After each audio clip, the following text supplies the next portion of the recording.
This is the true history of Chapter 3, Part 2. Just a quick recap, World War II started between Seeker and the Polar Moon, and the war had been going on, and the Seven and the Io fought each other, and the Seven won against the Io, but the war is still continuing between Seeker and Moon. It is now Chapter 3, Season 3.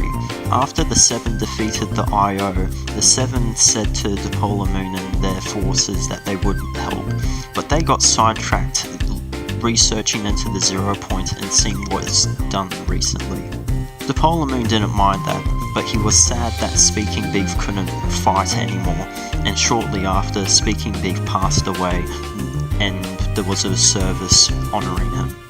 But the Polar Moon still had a job to do. The Polar Moon had to defeat Seeker once and for all, so he was getting ready for his next step on the war. As he was getting ready, he got a transmission from Seeker himself.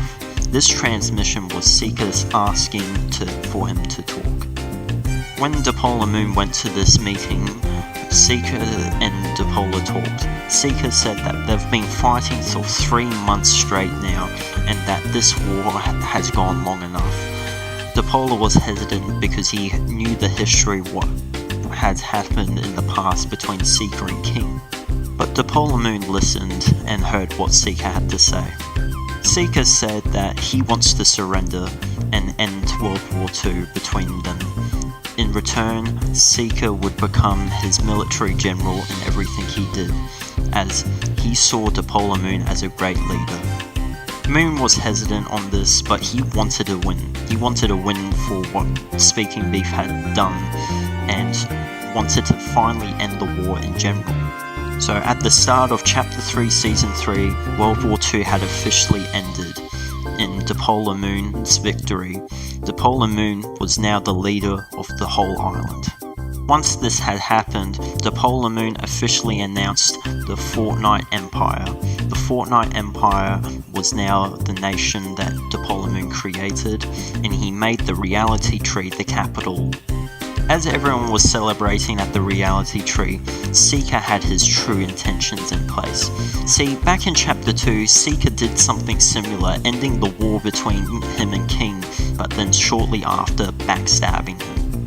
This event that would take place would be called the First Betrayal of Seeker, or the Reality Tree Revolution, because soonly after the surrender and the celebrations happened at the Reality Tree, Seeker sprung into action.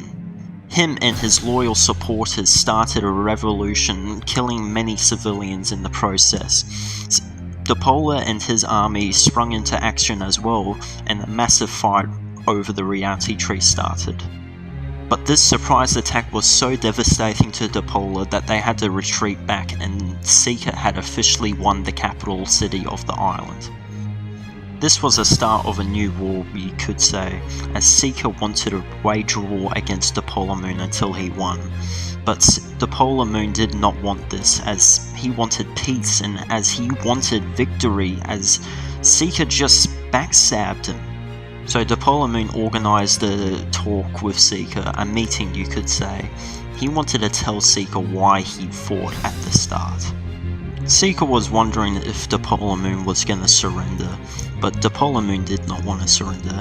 The Polar Moon told Seeker the truth of why he fought, why he joined up with Speaking Beef in the first place.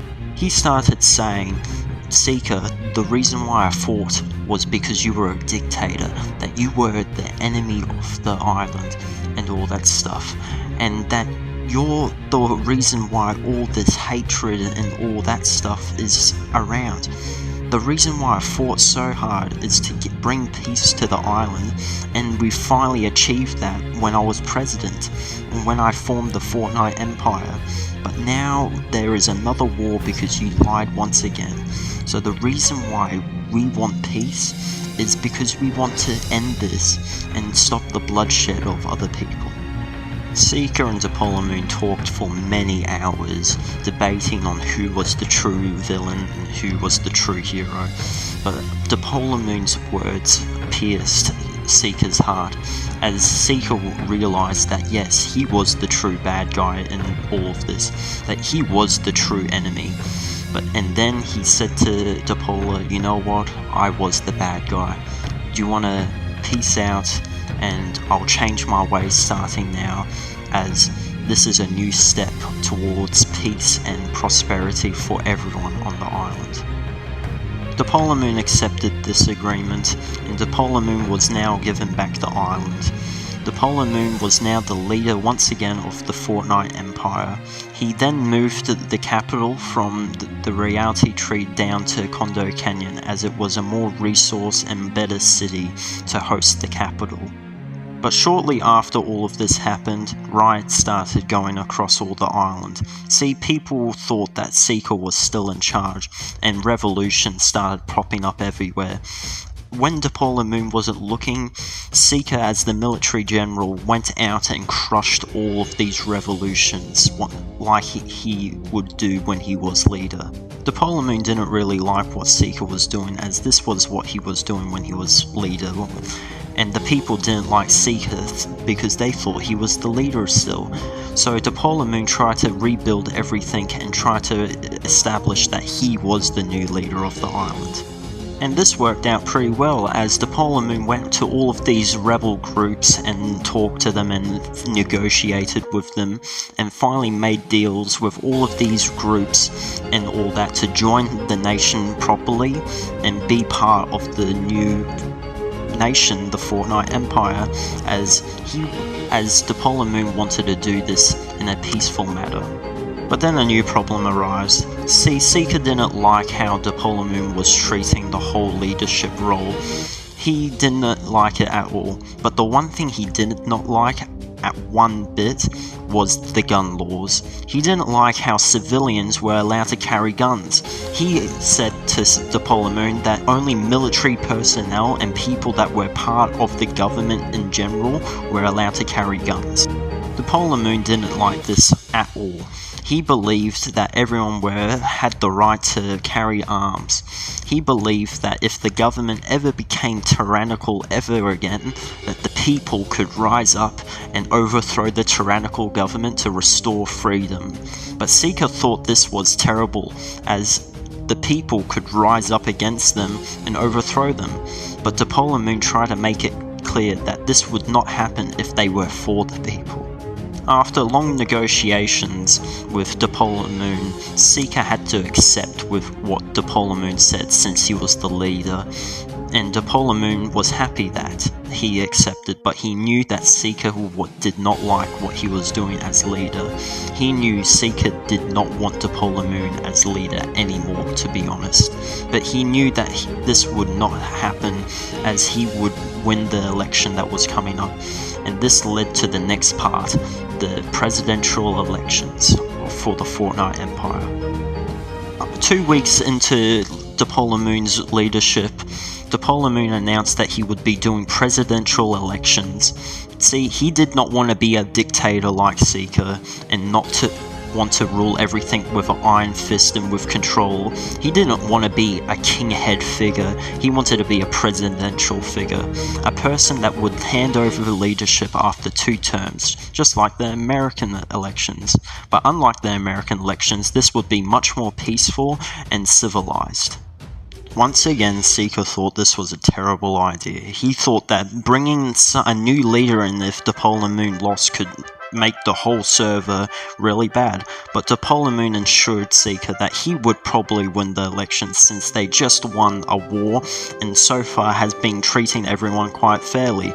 But Seeker saw the opportunity. Seeker saw this chance and said, no, I'll have to do something about that. And Seeker started planning his own operation against Depolamoon. It was now election day.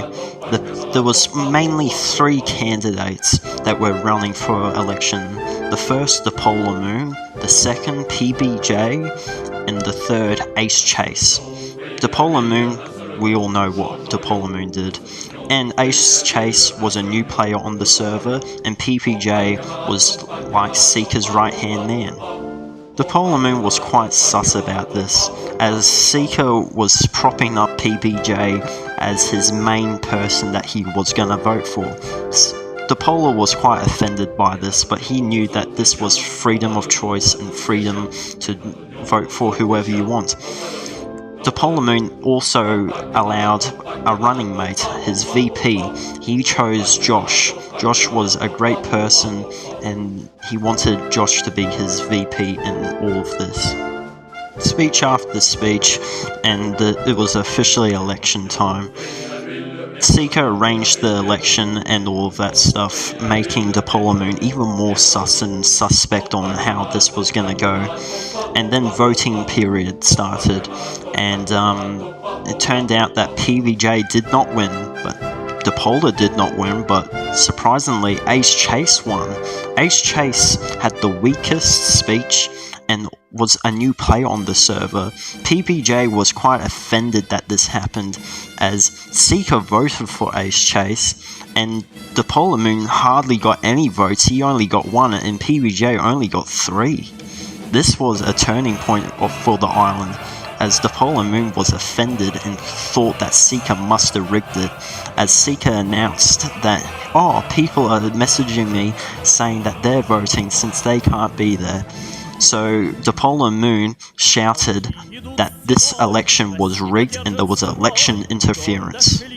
Depola Moon was quite mad that this all happened, and he knew Seeker had something to do with all of this. He knew that Seeker rigged the elections because he did not want Depola Moon's policies and Depola Moon's actions to rebuild the island. So Depola Moon declared independence, forming the United Fortnite Republic in the Mushroom region. Depola Moon knew that this could be really bad for him, as doing this could start another war, but Seeker was quite friendly towards Depola Moon for doing this, and quite funnily, Ace Chase made Seeker his vice president. Depola Moon was frustrated of what happened, and he told his ally Josh, aka his VP, to join his new nation, the United Fortnite Republic. After Seeker heard that Depola Moon's new nation was called the United Fortnite Republic, he changed the original nation's name from the Fortnite Empire to the United Fortnite Federation, pretty much a copy of Depola Moon's name. But Seeker was planning something really massive behind the scenes. Meanwhile, Depola Moon and Josh were planning on how they were going to get back the island. See, Depola Moon wanted to rebuild the island in his vision, but he knew Seeker was going to stop that at all costs. So he asked Seeker, hey, can we take some certain territories? And Seeker asked, what sort of territories? And Depola Moon was like, can we take the Rave Cave? And surprisingly, Seeker allowed it. With the United Fortnite Republic now gaining the Rave Cave, they were like, yes, we have now weapons and a good POI that we can use for military purposes, since Depola Moon was preparing for World War III. But then Seeker surprisingly came back and said, hey, I want to gift you Butterbarn, since it's now a reality tree and we don't really like that POI anymore. So Depola Moon got access to the Butterbarn. This was great news, since the Butterbarn was a good location. Yes, it wasn't connected to their territory, but this was more territory that they did not need to claim back during World War III. So Josh and Depola started organizing people to join their nation to get ready for World War III. Then Depola wanted to push it to see how much he could get. Depola Moon then went back to Seeker and said, hey, can we take Condo Canyon, since it was the old capital of our nation originally? And surprisingly, Seeker allowed it. With Condo Canyon under their control, Condo Canyon had the most chest spawns and was another great POI as it was built up. It was a main population hub, it was the original capital of the Fortnite Empire, and it was just overall a great POI. But then Seeker came back to Depola Moon and gifted them Logjam, and this was another great victory for Depola Moon. Seeker gave them Logjam because Logjam was now infected by the Reality Tree roots and started bringing a Reality Tree. The Polar Moon was quite skeptical of what was happening, but he knew that the Seven was handling it. So he took it, but he was happy that the Logjam was under their control and that more land was coming towards them. But it got even better when Seeker gifted them the racetrack and allowed them to connect Butterbarn to their main territory. This was surprisingly getting better, and the Polar Moon was quite suspicious on why Seeker was helping them so much. So he went to Seeker and said, "Why are you giving us so much land?" Seeker then explained himself. He said to the Polar Moon that he did not trust Ace Chase at all for being president, and that he did not like what he was doing, so he wanted to take him out. The Polar Moon was happy to hear this, as he also wanted to take out Ace Chase. But then Seeker dropped the news to him. Ace Chase was planning to declare war on the Polar Moon when he got back on, so Seeker was giving him more and more territory because of that. He then said that Ace Chase would want to meet him at the bridge by Shifty Shafts to finally declare war, and then Seeker said, "When I'll be with him and I'll say a code word, you'll know the code word, and I'll shoot him in the back and then we'll declare war on Ace Chase, beating Ace Chase." The Polar Moon was hesitant to trust Seeker and told his VP about it. His VP said we should trust him for now, and they followed in with this plan. And with the whole plan set in place, Seeker then gifted the Polar Moon more land. With Logjam now connected to the main territory of the United Fortnite Republic, Seeker and the Polar Moon were ready to fight Ace Chase. Ace Chase announced that he wanted to meet the Polar Moon on the bridge, and the Polar Moon followed through with it. But the Polar Moon was hesitant that Seeker was setting him up for another betrayal to where he would help Ace Chase instead. Ace Chase and Seeker were already on the bridge, and the Polar Moon was alone. Ace Chase started talking to the Polar Moon, and then he dropped it. "The Polar Moon, I declare war on you." And as soon as Seeker heard this, he said a bunch of random words and shotgunned Ace Chase in the head and said, "Me and the Polar Moon declare war on you." With Ace Chase knowing that Seeker had backstabbed him, Ace Chase surrendered immediately, meaning that the war never really started or ended, but just was a coup basically. But then the Polar Moon realized it was a coup. That means if Ace Chase isn't the leader of the United Fortnite Federation and Seeker was the VP, that means Seeker is now the leader of the United Fortnite Federation. With this news, the Polar Moon started talking to his VP and his top general. His VP was Josh and his top general was Indohazard. They talked and said that since Seeker was now the leader of the United Fortnite Federation, he was now the leader of the main part of the island. And they all agreed that we have to declare war on Seeker when he's at his weakest, when he's at his most vulnerable, since they're doing a transfer of leadership now. And with that planning done, the Polar Moon declared war on Seeker. Seeker was surprised on why he was doing this, and he said, "Why are you doing this?" And the Polar Moon said why, and Seeker didn't really question his response. This wasn't World War III, but known as the battle for the bridge, as the main battles happened by the bridge where Ace Chase wanted to talk, the bridge by Shifty Shafts.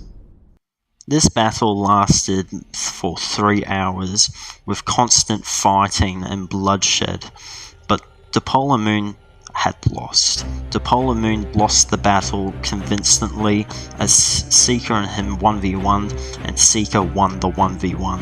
The Polar Moon had lost his everything. He'd lost all of his gains, but he kept the Mushroom region as there was no true peace treaty that was made. Weeks and weeks went by, and the United Fortnite Republic went into isolationist mode as they only controlled a small little bit of territory.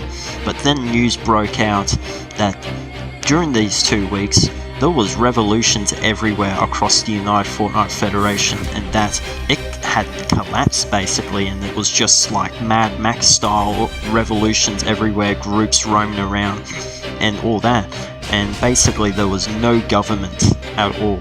So the Polar Moon saw the opportunity and started rolling his unified army through the land, and it worked successfully as the Polar Moon claimed a lot of the island back. As his army slowly pushed throughout the island, Seeker then realized, wait, the Polar Moon is pushing, but it was too late. They've gained a massive area of land, and that Seeker could not do anything about it. Seeker then united back the United Fortnite Federation and told everyone to stay firm against the Polar Moon. Then Seeker told the Polar Moon, don't push any further or this will be war. The Polar Moon agreed, but he had his own plan set in place. He knew that he couldn't beat Seeker conventionally because Seeker would never give up. But what if he could take it all from Seeker without him knowing? This was the start of the Cold War. Straight away, without any hesitation, the Polar Moon made a deal with Seeker to buy him the South lands that he owned, mainly the Joneses. He paid through Mythics, as Seeker loved the Mythics, and this was the first advancement in gains for the Polar's favour. He gained the south of the island back. Then with this new gained territory, the Polar Moon knew he couldn't get any more territory, but he knew someone else could. He got his trustworthy military general that Seeker didn't really know much of to go join his nation and ask Seeker to make his own nation called the Empire, a funny nod to the Polar Moon's original nation, the Fortnite Empire. With much negotiation, Indohazard gained his own nation and called it the Empire with the Polar Moon's wishes of it being called the Empire. He gained the Sanctuary and all of its islands. This was great news for the Polar Moon, as this was almost a victory. Seeker was pushed up towards the corner, and all they had to do was somehow get the volcano and basically everything around it, and they would officially win. But then something happened. Seeker said that one of your friends, the Polar, wants a nation and he wants Shifty Shafts, and you must give it to him or there would be war. And the Polar Moon wanted to change it, but he had to listen. He listened and gave his friend Fergo a bit of land, but he wanted this land for himself. So he told Indohazard to do a secret operation to take back this bit of territory. But this would not happen for now, as Seeker then asked for Sleepy Sounds for Mythics, and if I did not agree, Seeker would declare war. So the Polar Moon listened, and Sleepy Sounds then went to Seeker. But then the Polar Moon and Indohazard focused on Fergo.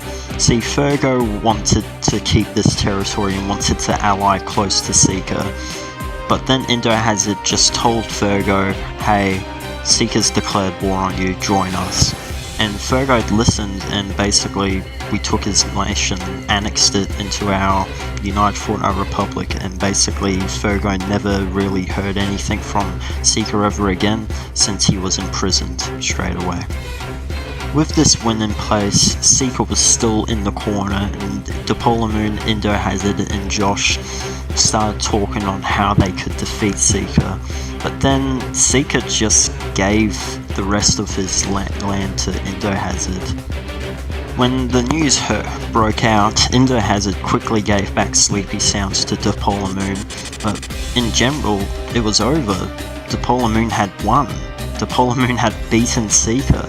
But Seeker then came out and said, if you don't give me the whole Mushroom region, well, I'm declaring war. So the Cold War continued. With the Empire not being that useful anymore, Indohazard asked to join the United Fortnite Republic again, and of course, the Polar Moon annexed the Empire. But Seeker was still in the Mushroom region, so the Polar Moon and Indohazard started to talk, and they arranged the operation operation to make Seeker accept these things called the War Laws. The War Laws are how the modern way of warfare works, and the main reason that the Polar Moon and Indo Hazard wanted the Seeker to accept this is so they could declare war on Seeker and basically win against him, since the War Laws only have one winner. So the Polar Moon and Indo Hazard started planning on how the War Laws would work, and they drafted up a general rules set on how warfare works and wanted to tell Seeker about it. But Seeker did not really respond for a good month. So for one whole month, the Polar Moon and Indo Hazard planned their invasion route on how they would conquer the whole Mushroom region fast and how they would win the war, and then Seeker finally responded. Seeker said, "Give me the whole snow region or I'm declaring war."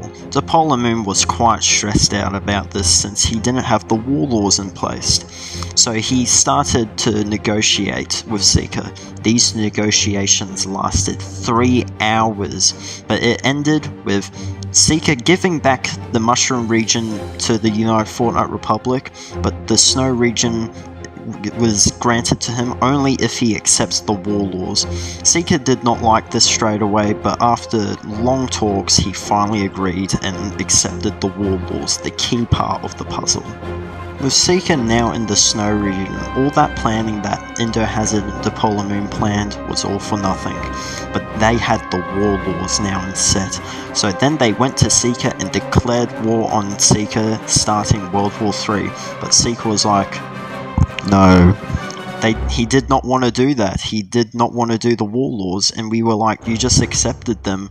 And Seeker was just like, no, we're not doing the War Laws. So after long talks, after me declaring war on Seeker, the Polar Moon and Seeker finally reached an agreement, and somehow, I can't really remember, I gotta be honest, but somehow they united back up with each other, and the Cold War had ended peacefully with the Polar Moon winning in general, since he claimed back everything and Seeker was now the military general again. But this piece was not full on, of course. Straight away, Seeker started planning things with him being military general, and Seeker declared war on the Polar Moon because he could. The Polar Moon was quite frustrated because of this, but was ready for this and started preparing, but the whole island was not ready. The whole island had had enough. And boom, just like that, the whole nation, the United Fortnite Republic, collapsed into all these different nation states. And the Polar Moon only had the racetrack and some of the desert.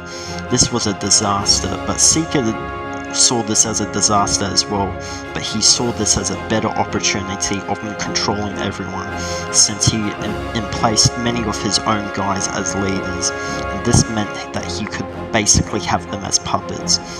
And this was basically the end of Chapter 3, as the Polar Moon was basically defeated and Seeker was also defeated, but had a better opportunity in this.